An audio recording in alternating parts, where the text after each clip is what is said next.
আহি পালা যো সেইটো চাইডে যো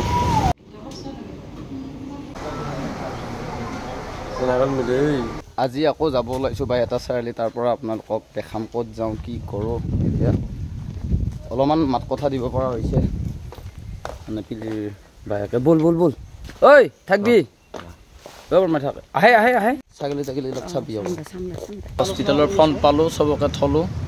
কিবা অলপ এনেই ডিছকাশ্যন কৰি আছোঁ ডিচিশ্যন এটা ল'লোঁ তাইক বেলেগ এখন হস্পিটেলত চিফ্ট কৰিম মানে পইচা পাতি বহুত হৈ যাব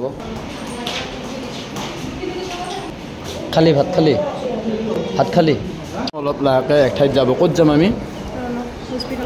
ৰণৰ ইয়াৰ পূৰা কফ হৈ গৈছে আকৌ ৰণৰ কাৰণে এক্সট্ৰাকৈ আকৌ বাইহাটাতে দেখাই ল'ম আৰু নেকি হে মই নাখাওঁ মই বেলেগ হস্পিটেললৈ গুচি যাম তই দুটাই দেখাই লৈ বাইদেউ তাত থাকি দিবি হা ৰণ কিমান দিনৰ মই লগ পালা পেহীক তেয়াক এইটো এটা তেয়া এইটো পিলি তেয়াক লগ পায়ে থকা বাৰু কোৱা ডাঙৰ পেহী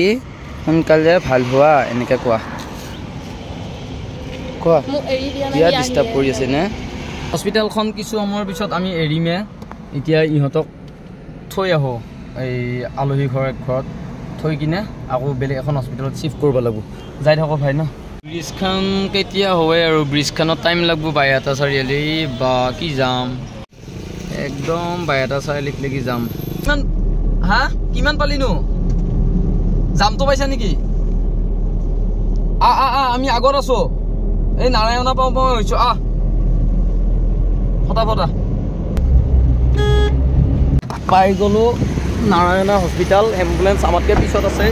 আমি একদম আগত আহিলোঁ আমিনগাঁৱত যিখন নাৰায়ণা হস্পিটেল আছে এই নাৰায়ণা হস্পিটেলৰ এই 4th ফ্ল'ৰতে মোৰ দেউতা ঢুকাইছিল আজি আকৌ ভণ্টিক লৈ আহি আছোঁ আহি পালা যো সেইটো চাইডে যো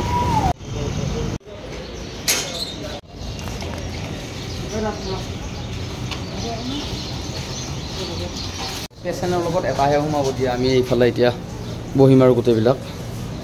নাৰায়ণাত চিনাকি এজন আছিলে আৰু চিনাকি থকাৰ কাৰণে নাৰায়ণা হস্পিটেলতে ডাইৰেক্ট চিফ্ট কৰি দিলোঁ আৰু এই নাৰায়ণাত মানে ESI ফেচিলিটিটো পোৱা যাব মানে ফাৰ্ষ্ট 2 দিন যিখন চিগনাছ হস্পিটেলত ভৰ্তি কৰাইছিলোঁ তেওঁলোকে কোৱা নাছিলে যে পেচেণ্টটো ইমানে চিৰিয়াছ বুলি তাৰ পৰা ওলাই নাৰায়ণাত যেতিয়া সোমালোঁ তেতিয়াহে কৈছে যে পেচেণ্টটো বহুত বেছিয়ে চিৰিয়াছ 10:15 আৰু ইয়াৰ পৰা এতিয়া মই বিশেষকৈ গুচি যাম কাৰণ ৰণাথক থৈ আহিম আকৌ হয়তো ৰাতি আহিব পাৰোঁ আৰু এই আছে সৰুমুনু আৰু কুৰ্মা আছে আমি গৈ থাকিম আকৌ ফোন কৰিবি হা মোৰ যিহেতু বহুত বেছিয়ে পইচা নাই আৰু মানে ঘৰৰ অৱস্থা পিলিহঁতৰ ইমান এটা ঠিক নহয় আৰু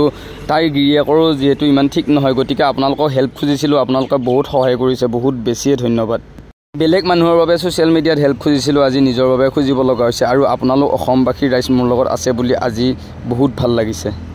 পেচেণ্ট এতিয়া 20% মানে ভাল হোৱা বুলি ক'ব পাৰি ভিডিঅ'টো লেট আপলোড দিছোঁ আপোনালোকে বেয়া নাপাব মানে সময় মিলা নাছিলে বহুত ব্যস্ত হৈ আছিলোঁ আৰু এতিয়া ভিডিঅ'টো আপলোড দিয়াৰ কাৰণটো হ'ল ভিডিঅ'টোৰ জৰিয়তে যদি 2-1 টকাও যদি আহে মানে পইচা ইউটিউবৰ পৰা তেতিয়াহ'লে অন্ততঃ সহায় হ'ব